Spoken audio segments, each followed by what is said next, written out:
लोगों को टेंशन बहुत रहता है, सुन लो, जिन लोगों को बहुत ज्यादा दिमागी उलझन रहती है, जो लोग बहुत ज्यादा दिमागी टेंशनों के शिकार हैं, मेरी 3 बेटियां 4 बेटियां बड़ी हैं, जवान है, शादी नहीं हो रही है, मेरा बच्चा बड़ा हो गया, शादी के लायक हो गया, फिर भी माँ बाप की बात नहीं सुनता है, फिर भी घर देर से आ रहा है, जिनको 50 किस्म के गम खाए जा रहे हैं, उनको एक दुआ सिखला कर जा रहा हूं। उसी आदमी ने पूछा, क्या हुआ, बिल्ली लाए? उसने कहा नहीं लाए। कहा फिर क्या हुआ? क्या हुआ, चूहे हैं, अब क्या करेंगे? तो कहा बिल्ली क्यों नहीं लाते हो? कहा मैं बिल्ली खरीदने का इरादा किया कि मैं बिल्ली लाऊं और पाल लूं, लेकिन ये सोच कर नहीं लाया कि जब मेरे घर में बिल्ली आ जाएगी तो कुछ 2-4 चूहों को खा लेगी और बहुत से चूहे तो डर के मारे मेरा घर छोड़ देंगे और भाग जाएंगे, और वो घर छोड़कर भागेंगे तो मेरे पड़ोस में घुस जाएंगे। वही इस्लाम के अंदर एहतराम मुस्लिम भी बताया गया है। अच्छा, अब ये अंदाजा लगाओ, जब अल्लाह ये कह रहा है कि पड़ोसी के बच्चों को प्यार और मोहब्बत की नजर से देखो, तो इसका मतलब क्या हुआ, अपने बच्चों से कितना प्यार करो। ये आप अंदाजा लगा सकते हैं ना। जो इस्लाम दूसरों के बच्चों से मोहब्बत करने का हुक्म दे रहा हो, तो उससे अंदाजा लगाओ कि फिर अपने बच्चों से कितनी मोहब्बत होनी चाहिए। जो इस्लाम पूरी इंसानियत के साथ अच्छा सलूक करने का हुक्म दे रहा हो, तो फिर मुसलमानों के साथ अच्छा सलूक करने का उसमें कितना हुक्म होगा। या अय्युहल्लज़ीना आमनुत्तकुल्लाह हक़्क़ तुक़ातिह वला तमूतुन्ना इल्ला व अंतुम मुस्लिमून वअतसिमू बिहब्लिल्लाहि जमीअन वला तफर्रक़ू। इसके बाद वज़कुरू निअमतल्लाहि अलैकुम इज़ कुंतुम आदाअन फ़अल्लफ़ बैन क़ुलूबिकुम फ़अस्बहतुम बिनिअमतिही इख़वाना। याद करो, आए मुसलमानों, याद करो उस दिन को, उस दौर को याद करो। वज़कुरू निअमतल्लाहि अलैकुम इज़ कुंतुम आदाअन, कि तुम आपस में एक दूसरे के दुश्मन थे। फ़अल्लफ़ बैन क़ुलूबिकुम, अल्लाह ने तुम्हारे दिलों में उल्फत डाल दी। फ़अस्बहतुम बिनिअमती इख़वाना, तो तुम अल्लाह की इस नेमत से, इस्लाम की नेमत से, कुरान की नेमत से, नबी की नेमत से तुम आपस में भाई भाई हो गए। अल्लाह ने हमें उस दौर को याद दिलाया जब हम आपस में एक दूसरे के दुश्मन थे, एक एक रोटी और एक एक बोटी के पीछे हम एक दूसरे का कत्ल कर दिया करते थे। एक गांव के एक आदमी की बकरी दूसरे के गांव के खेत में, एक आदमी के खेत में चली गई, इतनी सी बात को लेकर झगड़ा शुरू होता है दोनों कबीलों और दोनों खानदानों के बीच में। जानते हो ये लड़ाई कितने दिन तक चली? ये लड़ाई 27 साल तक चली। ये लड़ाई 27 साल तक, और 27 साल के बाद जब ये लड़ाई बंद होती है तो दोनों तरफ से मरने वालों की तादाद गिनी जाती है, तो मरने वालों की तादाद थी 40,000। एक बकरी की वजह से, वो भी सिर्फ थोड़ी सी घास खा ली थी, इतनी सी बात पर दोनों कबीलों में लड़ाई चलती है। तो कितने साल तक चली? 27 साल। और 27 साल के बाद जब बंद होती है तो दोनों तरफ से मरने वालों की गिनती कितनी हुई? 40,000। अंदाजा लगाओ कितने खतरनाक लोग थे, कितनी डेंजर कौम थी। हम लोग तो मौजमपुर लखीपुर को रोते हैं कि इधर जान की कोई कीमत ही नहीं है, कब मार दो और कब नदी में बहा दो। कितनी डेंजर कौम थी। लेकिन यह डेंजर कौम भी जानते हो कितनी हमदर्द बन गई इस कुरान की नेमत से कि एक गज़वे में, गालिबन गज़वे ज़ातिर रिक़ा के मौके पर सहाबा जंग लड़ते लड़ते जख्मी हो जाते हैं। कोई इस झाड़ी के नीचे, कोई उस झाड़ी के पास, कोई उस पहाड़ी के पास। एक सहाबी पानी लेकर घूम रहे हैं कि कोई जख्मी मिले उसको पानी पिलाऊं। उसकी नजर झाड़ी के किनारे पड़े हुए एक सहाबी के ऊपर पड़ती है जो जख्मों से चूर रहे हैं और चीख रहे हैं, पानी पानी। ये सहाबी उसके पास पहुंचते हैं, उनको उठाते हैं, सर पकड़कर अपनी रान के ऊपर रखते हैं। उनको पानी का गिलास उनके मुंह में रखते हैं, देते हैं कि पानी पियो। जैसी पानी का गिलास उनके होठों तक जाता है, अभी वो पीते नहीं कि दूसरी झाड़ी से आवाज आती है, पानी, काश मुझे भी पानी मिल जाए, या थोड़ा सा पानी तुम मेरे लिए भी छोड़ देना।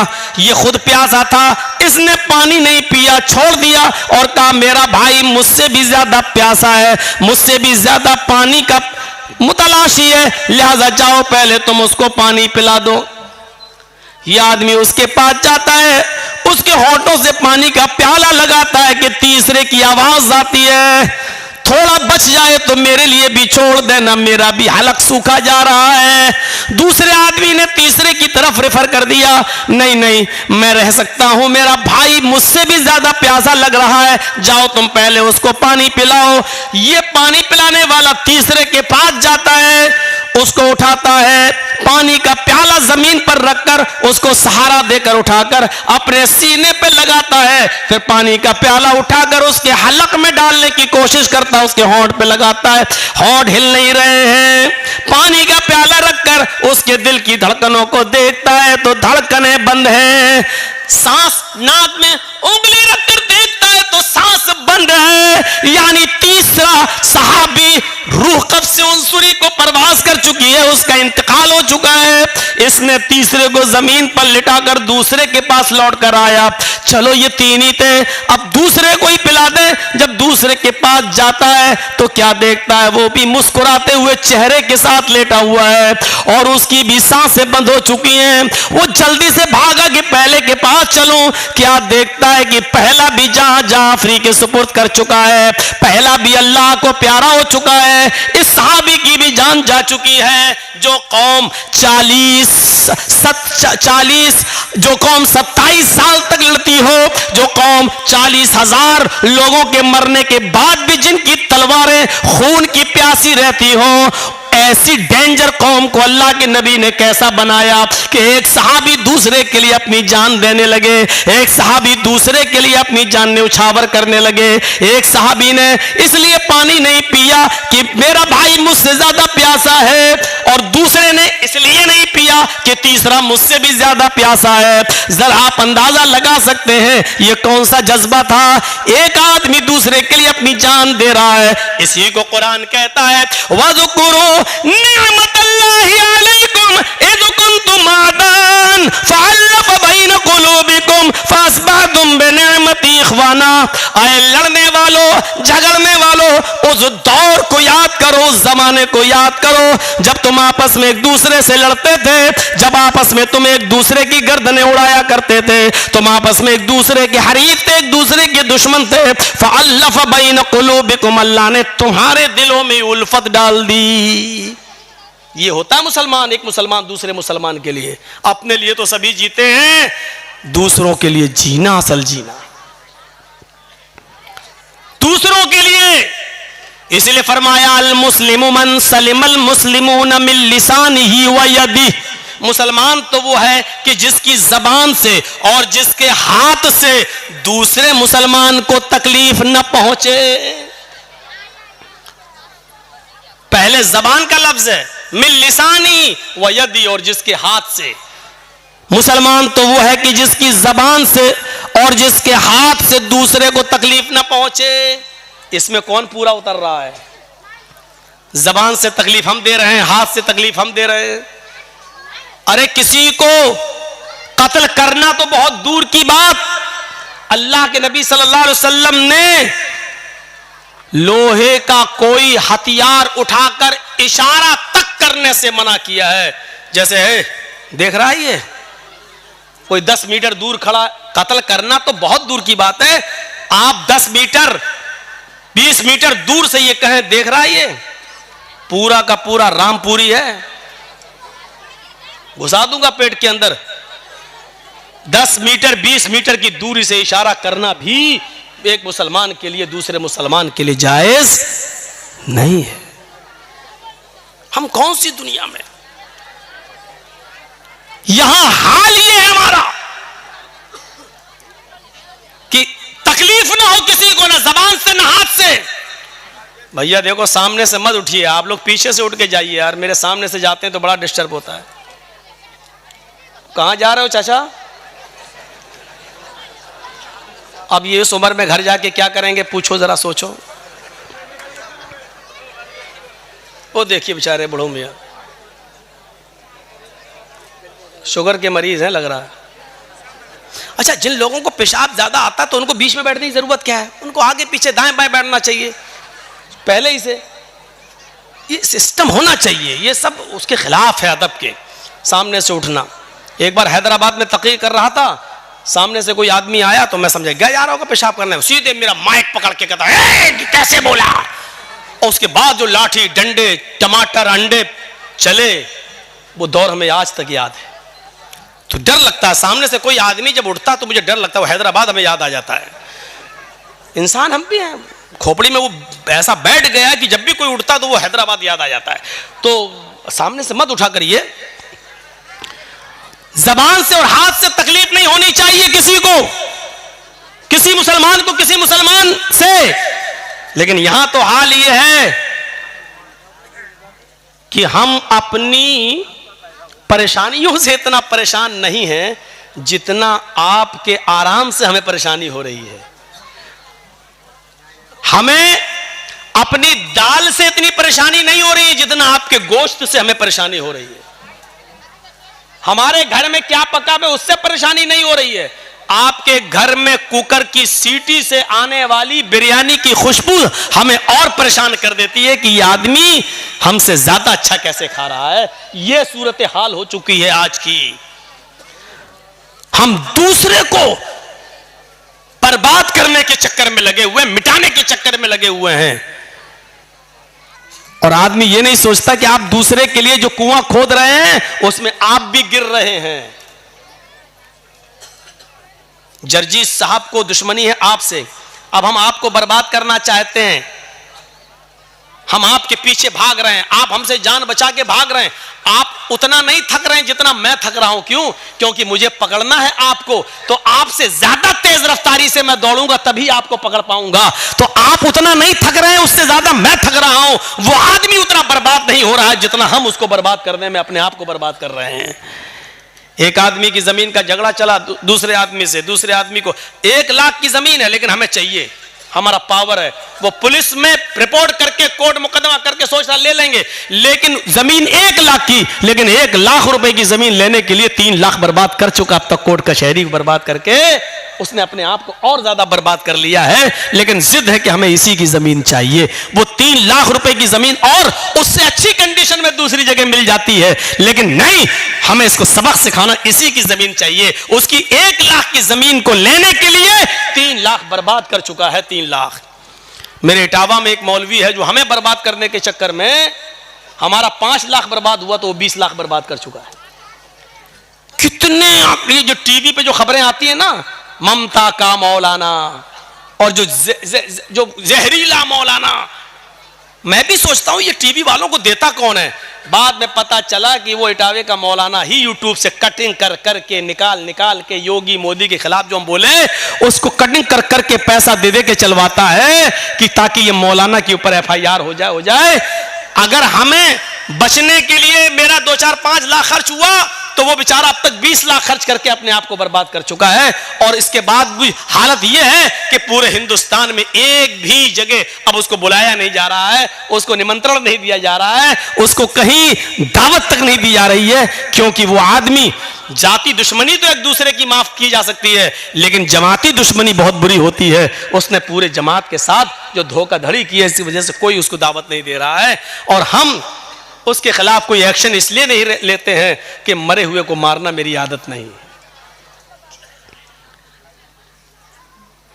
मुझे महात्मा गांधी का वो कौल याद आता है कि किसी को मारना हो तो उसका नाम लेना छोड़ दो, उसको नाम मत लो, अपने आप मर जाता है।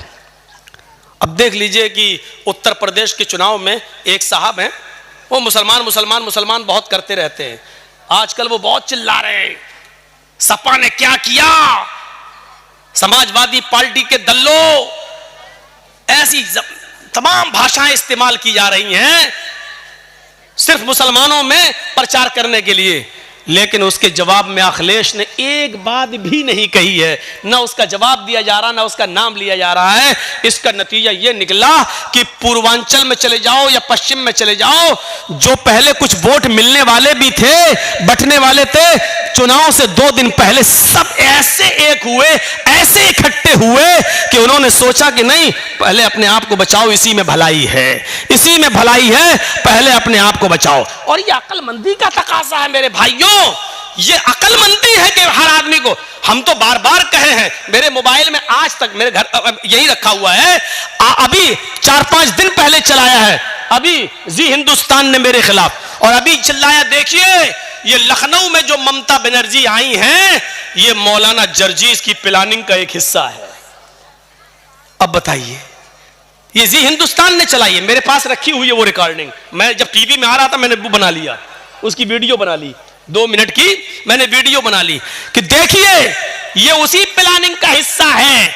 मौलवी जर्जीस जो बंगाल में बोला, ममता बनर्जी वही लखनऊ में बोल रही हैं, इनकी दोनों की भाषा एक है, ये सब मुसलमानों को एक करने के लिए आए हैं। जर्जीस ने बंगाल में मुसलमानों को एक किया, ममता बनर्जी यहां उत्तर प्रदेश में मुसलमानों को एक करने आई, यानी इस तरीके से ये बोला जा रहा है, इस तरीके से। लेकिन अक्लमंदी का तकाजा है। मैंने शायद कहीं मिसाल दी थी मेरे भाइयों की, जंगल में शेर और भेड़िया और लोमड़ी, इन तीनों ने शिकार के लिए तीनों निकले। जंगल में शेर, भेड़िया और लोमड़ी, जानते होंगे लोमड़ी, फॉक्स, ये तीनों जानवर शिकार के लिए निकले। शेर ने हिरन मारा, भेड़िए ने बकरी का शिकार किया और लोमड़ी ने खरगोश मारा। अब शेर ने कहा भेड़िए से, चलो 3 जानवर मरे पड़े हैं, ये हिरन, ये बकरी, ये खरगोश, चलो बताओ किसको कौन सा जानवर खाना है, तुम फैसला करो, मैंने तुम्हें जज बना दिया है। भेड़िया कहता बहुत आसान। का क्या है? का हिरन बड़ा है, आप खा लो। बकरी को मैंने मारा, मैं खा लेता हूं। लोमड़ी ने खरगोश मारा है, लोमड़ी को खरगोश दे देते हैं। अब शेर तो जालिम था। जो लोग मेरी तकरीर में समझ जाएं कि जालिम शेर कौन है, समझ लो पूरी तकरीर समझ गए। शेर तो जालिम था, हालांकि भेड़िए का फैसला बिल्कुल सही था। भाई भेड़िए ने फैसला सही किया कि नहीं किया? भाई हिरन आपने मारी, हिरन आप खा लो, बकरी मैंने मारी, मैं बकरी खा लेता हूं, लोमड़ी ने खरगोश मारा, लोमड़ी खरगोश खा लेती है। भेड़िए ने फैसला बिल्कुल सही किया, लेकिन जालिम था शेर। उसने कहा क्या इतना बुरा फैसला?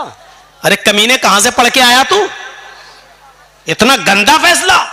उठा और इसने एक पंजा मारा भेड़िए के, उसकी गर्दन अलग अलग। कमीना इतना बुरा फैसला, फैसला करना भी नहीं जानता, मेरे सामने उसकी जुर्रत देखो, इतना घटिया फैसला। लोमड़ी से कहा ए तू फैसला कर। लोमड़ी मुस्कुराने लगी, बिल्कुल साहब जंगल के राजा, ये भेड़िए को अकल ही नहीं थी, पागल था, बिल्कुल गलत फैसला किया इसने। कहा अच्छा तुम फैसला करो। लोमड़ी ने कहा बहुत आसान है साहब, ये तीनों जानवर आपके हैं और अब तो भेड़िया भी आपका है।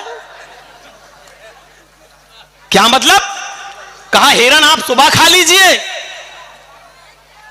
बकरी शाम को खा लीजिए, और दोपहर में भूख लगे तो मुंह का जायका बदलने के लिए खरगोश खा लीजिए। आप जंगल के राजा हैं, आप नहीं खाएंगे तो कौन खाएगा?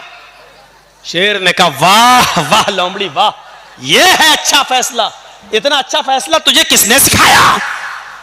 लोमड़ी ने कहा इसी भेड़िए की कटी हुई गर्दन ने। हजरत इसी भेड़िए से सीखा है मैंने ये फैसला। अगर मैं आज ये फैसला ना करती तो मेरा भी यही हाल होता। मैंने उत्तर प्रदेश में यही बात कह दी। मैंने कहा जालिम बादशाह से बचने के लिए भेड़िया मत बनो, सही फैसला करने की कोशिश मत करो, वरना हक बात कहने पर भी मारे जाओगे। अक्लमंदी यह है कि लोमड़ी ने फैसला गलत किया जरूर था, लेकिन अक्लमंदी ये थी कि उसने अपने आप को बचा लिया। हमने कहा लोमड़ी बन जाओ, अपने आप को बचा लो, वरना शेर ऐसा झपट्टा मारेगा कि भेड़िए की तरह पड़े रहोगे, यहीं गर्दन पड़ी रहेगी तुम्हारी। इतना मैंने कहा, उत्तर प्रदेश के लोगों की भी अकल में आ गई, बात सही कह रहे हैं मौलाना साहब। इस वक्त ज्यादा मुसलमान हक हक मत चिल्लाओ, ज्यादा चिल्लाएंगे तो ना हमें हक मिलेगा, ना यही आएगा, ना हम जिसको देना चाह रहे हैं वो आएगा, और दूसरा आएगा वो कहेगा ठोको बुलडोजर, यही करता रहेगा। इसलिए बेहतर यह है कि लोमड़ी की तरह अक्लमंदी से काम ले लो। तो मेरे भाइयों, ये अक्लमंदी और दानिशमंदी है। कभी कभी अक्लमंदी और दानिशमंदी से भी काम लिया जाता है। अल्लाह के रसूल के पास एक सहाबी आए, कहा अल्लाह के नबी, मेरे अंदर 4 बुराइयां पाई जाती हैं। मैं शराब भी पीता हूं, मैं जिना भी करता हूं, मैं चोरी भी करता हूं और मैं झूठ भी बोलता हूं। बताओ इन चारों में से एक छोड़ सकता हूं, क्या छोड़ूं? जबकि बुराइयां तो चारों हैं, हराम तो चारों हैं। अल्लाह के नबी से कहता 4 नहीं, 1 छोड़ सकता हूं, बताओ क्या? अल्लाह के नबी ने कहा अच्छा काम कर, झूठ छोड़ दे। कहा अल्लाह के नबी, मैं तो बड़ा अक्लमंद समझता था, आप झूठ छोड़ने को कह रहे हैं? कहा नहीं नहीं, झूठ छोड़ दे। अब वो शराब पीने के लिए गया तो सोचने लगा अल्लाह अगर शराब पीऊंगा, अल्लाह के नबी ने कल पूछ लिया कि शराब पीती कि नहीं पीती और मैंने कह दिया हाँ पी थी, तब तो मेरी कोड़े मारे जाएंगे, क्योंकि हम खुद कबूल कर रहे हैं। और अगर कह दिया कि नहीं तो ये झूठ होगा, और मैंने वादा किया कि झूठ नहीं बोलूंगा, शराब छोड़ दी। अब जिना करने गया तो कहने लगा अल्लाह के रसूल ने अगर पूछ लिया कल जिना किया था कि नहीं और मैंने कह दिया हाँ किया था, तब तो पत्थरों से मार मार के हमें खत्म कर दिया जाएगा। और अगर कह दिया नहीं तो झूठ होगा, और मैंने अल्लाह की कसम खा के वादा किया कि झूठ नहीं बोलूंगा, चलो जिना भी नहीं करता हूं। अब चोरी करने गया, कहने लगा कि अल्लाह के रसूल ने पूछ लिया कल सुबह चोरी की थी कि नहीं, मैंने कह दिया हाँ तो हाथ काटा जाएगा, और अगर कह दिया नहीं तो झूठ होगा, नहीं मैं चोरी भी नहीं करूंगा। सुबह होकर अल्लाह के नबी के पास आया, कहता कि मैं तो समझता था कि आपने बड़ा वैसा फैसला, आपने तो बड़ी अक्लमंदी से कहा झूठ छोड़ दो, मान गया आप बड़े अक्लमंद हैं। आपने कहा क्यों, क्या हुआ? कहा 4 बुराइयां छूट गई। अल्लाह के नबी ने फरमाया मैं जानता था कि झूठ तमाम बुराइयों की जड़ है। तो हिकमत से भी काम लो। अगर किसी आदमी से सारी बुराइयां नहीं छूट रही हैं तो उसको कहो कि ये छोड़ दो यार, ये छोड़ दो। हिकमत भी जरूरी है, हिकमत भी। अल्लाह के रसूल ने दूरअंदेशी से काम लिया, अक्लमंदी से काम लिया। हमें भी हर वक्त अक्लमंदी से काम लेने की जरूरत है, अक्लमंदी से काम लेने की जरूरत है। आज हमारी यही सूरत हाल हो चुकी है मेरे भाइयों कि हम अपनी परेशानियों से इतना परेशान नहीं हैं जितना हम दूसरे के सुख से परेशान हैं। हमारी हालत ये हो चुकी है। कुत्ता देखा, कुत्ता देखा क्या मौलाना साहब? हमारा तो उठना बैठना ही उन्हीं में है। कुत्ते ने देखा एक छुरी पड़ी हुई है और उस छुरी पे खून लगा हुआ है बकरी का ताजा ताजा, और छुरी ऐसे जमीन पर खड़ी है। अब कुत्ते को तो चाटने की आदत होती है, उसने कहा इस पे बकरी का खून लगा है, खून को चाटने के लिए उसने अपनी जबान चलाई। जैसे ही चलाई छुरी पर उसकी जबान कट गई। बकरी का खून तो चाट गया लेकिन उसकी जबान कट के उसका खून उस पर लग गया। अब कुत्ता क्या समझ रहा है ना, अभी खून बाकी है। उसने फिर दोबारा जबान से चाटा, फिर दूसरी जगह से कट गई। उसने कहा अरे अभी भी बाकी है, फिर चाटा, फिर कट गई। वो उस वक्त तक चाटता रहा कि उसकी जबान कट के गिर गई, और फिर वो खुद हलाक हो गया, मर गया। यही हालत हमारी है। मिसाल सख्त जरूर है लेकिन सच्ची मिसाल है। हम दूसरे को बर्बाद करने के लिए यही अपने आप को बर्बाद कर लेते हैं। जैसे कुत्ता बकरी के खून को चाटने के लिए अपना ही खून चाटते चाटते अपनी जबान काट बैठा, यही हाल हमारा है। आज जुमे के खुतबे में मैंने सुनाया था ना कि वो 2 सहाबी थे, जिन लोगों ने ना सुना हो सुनो, जिनके कपड़े की दुकानें पास पास थीं। एक आदमी, एक सहाबी का कपड़ा बिक गया, दूसरा कस्टमर आया, दूसरा भी बिक गया, तीसरा कस्टमर आया, उसी दुकान पर तीसरा भी कपड़े के थान ले गया, चौथा आया, उसने चौथा भी उसी को दे दिया, उसी दुकान ने। 5वां कस्टमर आया, उसी दुकान पर कपड़ा खरीदने। दुकानदार कहने लगा नहीं, अब वो कपड़ा मेरे पास नहीं है। मेरे भाई के पास चले जाओ, इससे भी अच्छा कपड़ा तुम्हें वहां मिल जाएगा, ये पड़ोस में दुकान है। उसने ये सोचकर उसको भेज दिया कि मेरे तो 4 कपड़े के थान बिक गए, मेरे घर में मेरी बीवी बच्चों का गुजर बसर चल जाएगा। मेरे भाई की तो बोनी तक नहीं हुई है उस पड़ोसी की, उसके भी बीवी है, उसके भी बच्चे हैं, उसको भी शाम को कमा कर ले जाना है और अपने बीवी बच्चों का पेट पालना है। उसने ये सोचकर अब हमारे पास कपड़ा नहीं है कह दिया, ताकि मेरे भाई की भी कुछ बोनी हो जाए, उसको भी इतना कपड़ा उसका भी बिक जाए कि उसके घर में चूल्हा जल जाए। मेरे भाइयों, उसने मना कर दिया कि मेरे पास कपड़ा खत्म हो गया, जाओ मेरे भाई की दुकान के पास चले जाओ। मेरे भाइयों, ईमानदारी के साथ बताना, कंपटीशन के इस दौर में हमारी इधर चाय की दुकान, बगल में इधर चाय की दुकान, हम दूसरे की दुकान पर आने वाले कस्टमर को भी अपनी आवाज देकर बुला लेते हैं। हम ये ई रिक्शा चला रहे हैं, उधर दूसरा हमारा भाई भी चला रहा है, उसके पास आने वाली सवारी को भी हम खींच लेते हैं। कितना? 20 रुपया? नहीं, आओ हम 15 लेंगे, आओ बैठ जाओ। हम उसके भी मुंह से रोटी का लुकमा छीन रहे हैं। हमारे घरों में बरकत हो तो कहां से हो? हमारे बच्चों को बीमारियां न लगे तो कैसे न लगे? हमारे माँ बाप को बीमारियां और कैंसर जैसी बीमारियों में मुलव्वस न हो तो क्यों न हो? क्योंकि हमने रोजी रोटी के सारे नाजायज तरीके इस्तेमाल कर रखे हैं। हम तो अपने भाई की खुशी देखना ही नहीं चाहते हैं। हम अपने दुकान के होते हुए दूसरे की दुकान पे कस्टमर आता हुआ देखना ही गवारा नहीं कर सकते हैं। मेरे भाइयों, इस्लाम की तालीम ये तो नहीं थी, इस्लाम की तालीम ये तो नहीं थी। इमाम अहमद इब्न हंबल रहमतुल्लाह अलैह के पास एक बूढ़ी औरत आती है और सुनो, आए बीड़ियों का धंधा करने वालों सुनो, आए तंबाकुओं के धंधे करने वाले सुनो, आए सूद और ब्याज के खाने वालों सुनो, आए लंबे चौड़े बैंक बैलेंस बनाने वालों सुनो, आए बैंकों की नौकरियां करने वालों सुनो। इमाम अहमद इब्न हंबल रहमतुल्लाह अलैह के पास एक बूढ़ी औरत आती है और कहती है, इमाम मोहतरम, कहा जी एक मसला पूछने आई हूं, मेरी माँ बहनें सुने। उस जमाने की औरतें, और वो भी बूढ़ी औरतों में कितना तकवा हुआ करता था। कहा इमाम साहब, मैं चरखा चलाती हूं। चरखा तो जानते हैं ना? मैं चरखा चलाती हूं, दूसरे लोग अपना सूत दे जाते हैं धागा, मैं उसको बना के फिराती हूं और उनसे मजदूरी लेती हूं।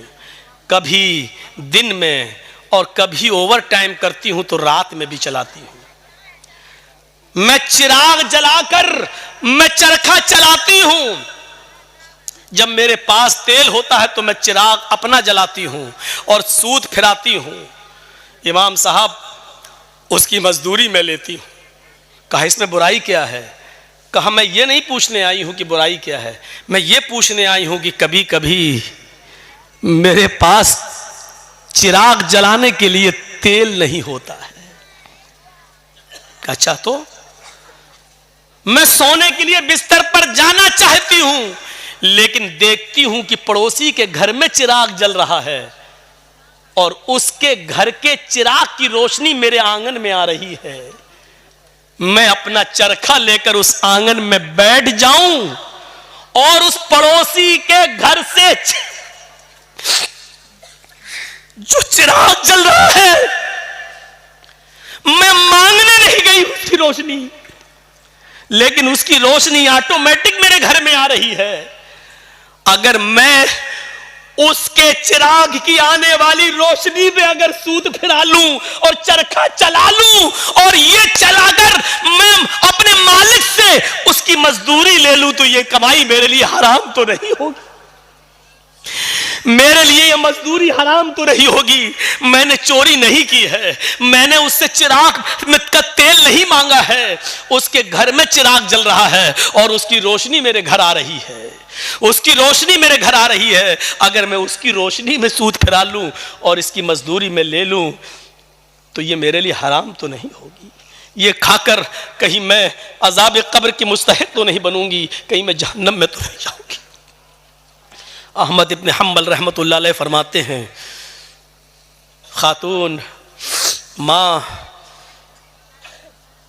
तेरे सवाल ने अहमद इब्न हंबल के इल्म को आज शर्मिंदा कर दिया। काबे के रब की कसम, तेरे इस मसले का जवाब अहमद इब्न हंबल के पास नहीं है। कहने लगी, इमाम साहब फिर आपसे बड़ा आलिम इस बस्ती में कोई है ही नहीं, फिर मैं ये किससे मसला पूछूं। उन्होंने कहा, सुन मेरी मां, जहां तक कयास का नतीजा है, कयास का तकाजा है, तो जहां तक मेरा इल्म है, मैं उस इल्म की रोशनी में कयास लगाकर अंदाजे से ये कह सकता हूं कि इसमें कोई हर्ष तो नहीं लग रहा है। क्यों? क्योंकि तू मांगने नहीं जा रही है, वो अचानक आ रही है। तेरे घर में भी दीवार नहीं है और उसके घर में भी कोई दीवार नहीं है, और उसके चिराग की रोशनी आ रही है तेरे घर, तो इसमें तेरा क्या कसूर है? बज़ाहिर तो इसमें कोई बुराई नहीं लग रही है, लेकिन अगर तुम्हारा दिल आमादा नहीं है तो मेरी मां, इससे भी बच जाओ तो बेहतर है, इससे भी परहेज कर लो तो बेहतर है, इससे भी, क्योंकि वो है तो दूसरे ही की रोशनी, है तो दूसरे ही की रोशनी। बहरहाल अगर तुम इससे भी परहेज कर लो तो ये ज्यादा बेहतर है तुम्हारे लिए। जब वो औरत वहां से जाने लगी बुढ़िया, तो इमाम अहमद इब्न हंबल ने लोगों से पता लगवाया कि ये किसकी बेटी है, इसके बाप का क्या नाम था। बताया होगा किसी ने कुछ जो मेरे जहन में नहीं रहा। अहमद इब्न हंबल फरमाते हैं कि आज के जमाने में ऐसी बूढ़ी औरतें मौजूद हैं, जरूर इसका बाप कोई आलिम कुरान होगा, आलिम हदीस होगा, क्योंकि ऐसी तरबियत अपनी औलाद के अंदर कोई बड़ा आलिम ही पैदा कर सकता है। बुढ़ापे की इस दहलीज पर पहुंचकर भी इस औरत की हालत यह है, इस बुढ़िया की हालत यह है कि पड़ोस से आने वाली रोशनी में भी, उस चिराग की रोशनी में भी चरखा चलाने के बारे में सोच रही है कि ये चरखा चलाएंगे तो ये कमाई मेरे लिए हलाल होगी या हराम। तब ऐसे लोगों की नमाजें अर्श से टकराएं और अल्लाह कबूल ना करे, ऐसा हो ही नहीं सकता है। मेरे भाइयों, इधर हम नमाज पढ़ के निकलते हैं, जो मैं सर बसजदा हुआ जमी पर, तो आसमां से आने लगी ये निदा, तेरा दिल तो है सनम आशना, तुझे क्या मिलेगा नमाज में। एक हमारा तकवे का हाल ये है, एक हमारी परहेजगारी का हाल यह है कि यहां से निकले नमाज पढ़ के, मालिकी यौमिद्दीन, तू कयामत के दिन का पूरा पूरा मालिक है। इय्याका नअबुदु व इय्याका नस्तईन, तेरी ही इबादत करते हैं, तुझसे ही मदद मांगते हैं। इहदिनस सिरातल मुस्तकीम, जो सीधा रास्ता उस पे चला और तमाम बुरे रास्तों से बचा ले। यहां ये दुआ मांग के हटे, सलामु अलैकुम व रहमतुल्लाह, सलामु अलैकुम व रहमतुल्लाह, जैसी सलाम फेरा और मस्जिद के बाहर निकलते ही जेब में बीड़ी रखी है, निकाली और माचिस जलाई और सूरह दुखान की तिलावत शुरू, धुआं धक्कड़ शुरू। अभी 10 मिनट भी नहीं हुए ये कहते हुए कि इहदिनस सिरातल मुस्तकीम, आय अल्लाह हमको सीधे रास्ते पे चला, आय अल्लाह गंदे और गलत रास्तों से हमारी हिफाजत फरमा। अब ये दुआ मांगे हुए 10 मिनट भी नहीं हुए और यहां आकर ये है हमारी इबादतों का और हमारी नमाजों का हाल। मेरे भाइयों, जायजा लो, इमाम अहमद इब्न हंबल के पास जो बूढ़ी औरत आती है, उस औरत के सवाल से जरा इबरत हासिल करो कि हमारी इबादतें अल्लाह के यहां कबूल हो भी रही होंगी या नहीं हो रही होंगी। सोचो तो सही, गौर तो करो।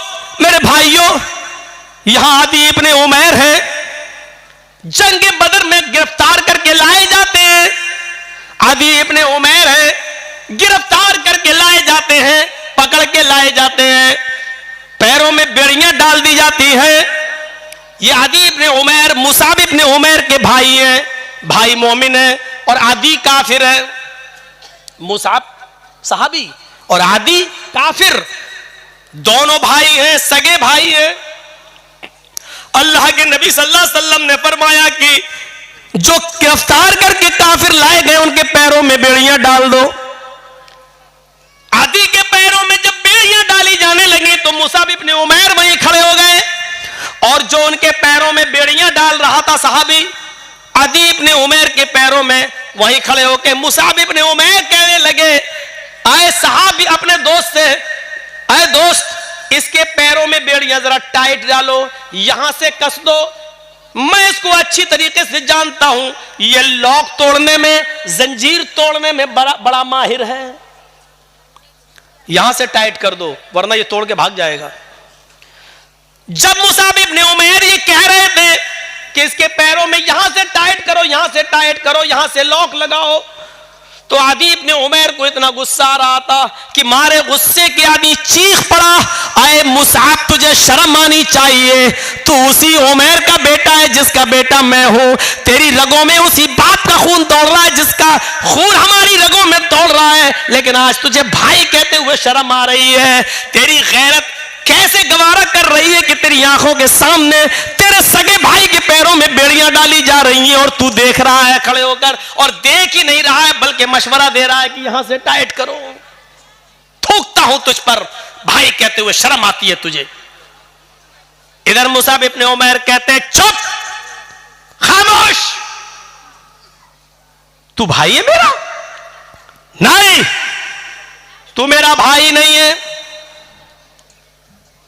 आदि कहता है क्या उमैर तेरा बाप नहीं है? क्या मेरी मां तेरी मां नहीं है? क्या उमैर का खून तेरी रगों में नहीं दौड़ रहा है? क्या मेरी मां का दूध तेरी रगों में खून बनकर नहीं दौड़ रहा है? जवाब दिया, उमैर मेरा बाप है, ये सच है। तेरी मां मेरी मां है, ये सच है।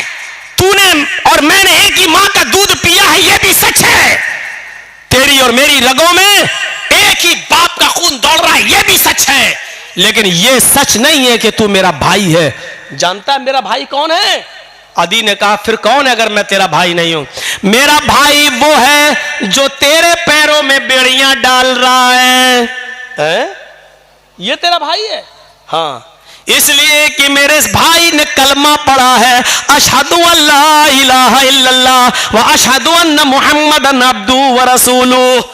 बुखारी शरीफ की हदीस के इस वाक़े से हमें यह पता चलता है मेरे भाइयों कि इस्लाम लाने के बाद, ईमान कलमा पढ़ने के बाद, ला इलाहा इल्लल्लाह मुहम्मदुर रसूलुल्लाह का इकरार करने के बाद, इस्लामी रिश्ते से कलमे की बुनियाद पर अपने साथी की जो इज्जत होती है वो फिर सगा भाई भी वो दर्जा नहीं रखता है। क्या जवाब दिया? खूनी रिश्ते को कुर्बान कर दूंगा लेकिन कलमे की बुनियाद पर ये मेरा भाई, इस रिश्ते को मैं कुर्बान नहीं करूंगा।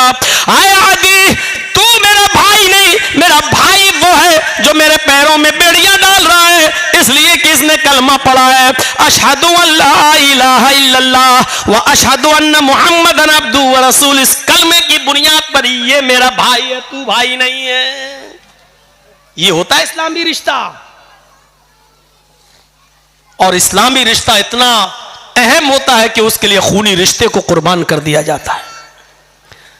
अरे कम से कम उतना ही करो जो अपने लिए पसंद करो, वो अपने भाई के लिए पसंद, अपने मुसलमान भाई के लिए पसंद कर लो, यही काफी। इतना ही करो। आज के जमाने में सईद इब्ने जुबैर को हज्जाज इब्ने यूसुफ की पुलिस ढूंढ रही थी। सईद इब्ने जुबैर को हज्जाज इब्ने यूसुफ की पुलिस ढूंढ रही थी। हुक्म था उसको पकड़कर जिंदा मेरे पास लाओ, उसको कत्ल किया जाएगा। सईद इब्ने जुबैर बड़े नेक आदमी थे, लेकिन हज्जाज इब्ने यूसुफ ने बड़े नेक लोगों को ही कत्ल किया है। एक एक करके न जाने कितने सहाबा को उसने कत्ल किया है। हज्जाज इब्ने यूसुफ ने सईद इब्ने जुबैर को पुलिस ढूंढ रही थी, पुलिस तलाश कर रही थी, लेकिन सईद इब्ने जुबैर किसी के हाथ नहीं लग रहे थे। रात को वो बहुत सी दूरी तय करके हज्जाज इब्ने यूसुफ की सल्तनत से निकलना चाह रहे थे, उसके मुल्क से बाहर भागने की कोशिश कर रहे थे ताकि मेरी जान बच जाए। लेकिन रात का वक्त था, अंधेरे में फायदा उठाकर वो जाया करते थे, और जब सुबह होती थी तो कहीं पनाह ले लिया करते थे ताकि हज्जाज इब्ने यूसुफ की पुलिस हमको न पकड़ ले। एक दिन रात को इशा की नमाज के बाद किसी मुसलमान के घर वो खाना खाने के लिए रुके थे, और मुसलमानों ही में से किसी ने जासूसी कर दी। हज्जाज इब्ने यूसुफ की पुलिस को बता दिया कि सईद इब्ने जुबैर फला आदमी के घर रुके हुए हैं, और रात का हिस्सा गुजरने के बाद वो इस घर से निकलेंगे और वो फिर भागेंगे। हज्जाज इब्ने यूसुफ की पुलिस आती है और इशा की नमाज के बाद उस घर पे छापा मारती है। सईद इब्ने जुबैर पकड़ लिए जाते हैं।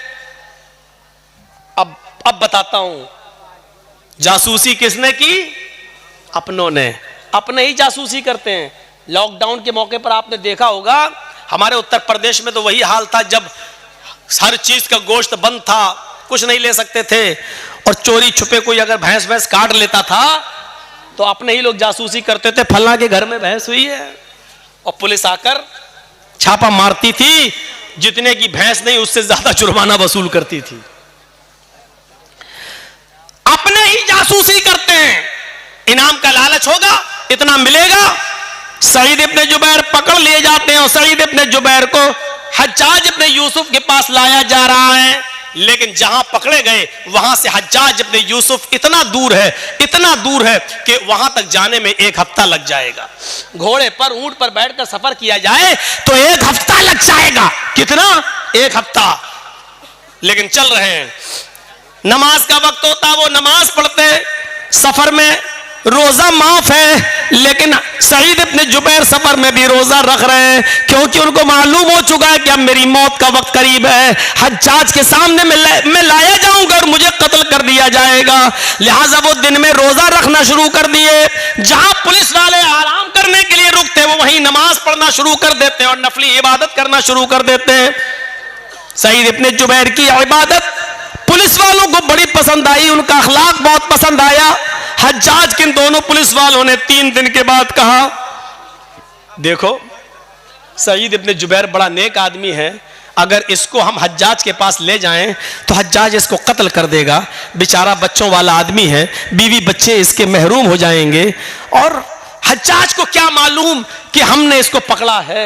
ऐसा करो, इस बेचारे को छोड़ देते हैं, ये नेक आदमी है, अच्छा आदमी है, हज्जाज तो जालिम है, वो इसको कत्ल कर देगा। इन दोनों पुलिस वालों ने आपस में सलाह और मशवरा किया कि इस नेक आदमी के कत्ल की जिम्मेदारी हम अपने ऊपर न लें, छोड़ देते हैं इसको। ये दोनों पुलिस वाले सईद के पास आए, कहने लगे, आए सईद इब्ने जुबैर, आए सईद इब्ने जुबैर, तुम्हारी इबादत ने, तुम्हारे अखलाक ने मेरा दिल मोह लिया है। हम नहीं चाहते कि तुम्हें हज्जाज के पास लेकर चले, मेरा दिल चाहता है कि तुम्हें हम छोड़ दें। आए हज्जाज, ये रात का वक्त है, अंधेरे का फायदा उठाओ और तुम निकल जाओ। हज्जाज को तो मालूम नहीं है कि मैंने तुम्हें गिरफ्तार कर लिया है, हम उसके पास जाएंगे और कह देंगे कि हमें सईद इब्ने जुबैर मिले ही नहीं। सईद इब्ने जुबैर ने कहा, तुम्हारी बड़ी मेहरबानी, मैं कसीरुल अयाल हूं, मेरे बच्चे ज्यादा हैं, मेरी बीवी है, बच्चों का बोझ है मेरे ऊपर, अगर तुम मुझे छोड़ रहे हो तो ये तुम्हारा रहमो करम है मेरे ऊपर। अच्छा है, छोड़ दीजिए भाई, मैं आपका ये एहसान कभी भूलूंगा नहीं। उन्होंने कहा, एहसान की क्या बात है, आप मुजरिम नहीं है, हज्जाज आपका दुश्मन है, वो आपको कत्ल करना चाहता है, जाओ। आए सईद, मैंने तुम्हें छोड़ दिया है, जाओ चुपके से, जाओ, निकल जाओ। सईद इब्ने जुबैर बड़े खुश होते हैं कि मुझे हज्जाज के पुलिस वालों ने छोड़ दिया, लेकिन उनकी खुशी ज्यादा देर तक न रही। वो थोड़ी दूर तक आगे गए होंगे, जैसे यहां से मौजमपुर बस आपका स्टैंड 1 किलोमीटर तकरीबन गए होंगे, मुश्किल से 1 किलोमीटर गए होंगे, और जाने के बाद वहां कुछ सोचने लगते हैं और सोचकर फिर वहां से वापस आते हैं। 1 किलोमीटर गए, लेकिन कुछ उनके दिमाग में आया और वहां से सोचकर वो फिर लौटे आए, और लौट कर आने के बाद उन दोनों पुलिस वालों के पास आ गए और कहने लगे, आए हज्जाज इब्ने यूसुफ के पुलिस वालों, मुझे हज्जाज के पास ले चलो, मैं भाग कर, छिप कर भागना नहीं चाहता, मुझे हज्जाज के पास ले चलो। पुलिस वालों ने कहा, तुम्हारा दिमाग खराब है सईद, हज्जाज तुम्हारी जान का दुश्मन है, तुम्हें कत्ल कर देगा। कहा, वो मैं जानता हूं कि वो मुझे कत्ल करेगा, फिर कहा इसके बावजूद मैं उसके सामने जाना चाहता हूं। पुलिस वाले कहते, हज्जाज, आए सईद, बेवकूफी मत करो, मैंने तुम्हें छोड़ दिया, फिर तुम क्यों आए। सईद इब्ने जुबैर रोते हैं और रोते हुए कहते हैं, आए पुलिस वालों, तुम्हें नहीं मालूम, जिस आदमी ने मेरी जासूसी की और तुम्हें यह बताया कि मैं इस घर में छिपा हूं, वो तो कहीं ना कहीं से देख ही रहा होगा, उसको तो यह मालूम ही होगा कि तुम दोनों ने मुझे गिरफ्तार कर लिया, मुझे पकड़ लिया है। वो आदमी हज्जाज को यह खबर दे देगा, इन दोनों पुलिस वालों ने सईद को गिरफ्तार कर लिया। आए पुलिस वालों, अगर हज्जाज को यह पता चल गया कि तुमने मुझे पकड़ लिया था और फिर छोड़ दिया तो मैं तो बच जाऊंगा, लेकिन फिर तुम्हारा हश्र यह होगा कि तुम दोनों को खूनी चमड़े पर लिटाकर बिठाकर तुम्हारी गर्दनों को उड़वा देगा। और मैं ये नहीं चाहता कि मेरी जान बच जाए और मेरे बदले में तुम दोनों की जान चली जाए, मेरी गर्दन महफूज रहे और तुम दोनों की गर्दनें कट जाएं। अल्लाह के नबी ने फरमाया, जो अपने लिए पसंद करो वो अपने भाई के लिए पसंद करो, और जो अपने लिए पसंद ना करो वो अपने भाई के लिए पसंद ना करो। जब मुझे अपनी गर्दन अपने लिए कटाना पसंद नहीं है तो अपने वजह से, मेरी वजह से तुम दोनों की गर्दनें कट जाएं, ये मुझे कैसे पसंद हो सकता है? अगर मेरे बीवी बच्चे हैं तो आपके भी तो बीवी बच्चे हैं, फिर मेरे बीवी बच्चों में मैं खुश रहूं और तुम दोनों की जान जाए और तुम दोनों की बीवी बच्चे एक दूसरे के ऊपर बोझ बन जाएं, ये इस्लाम ने नहीं सिखाया, ये हमारे नबी ने नहीं सिखाया। आए हज्जाज के पुलिस वालों, मुझे हज्जाज के पास लेकर चलो।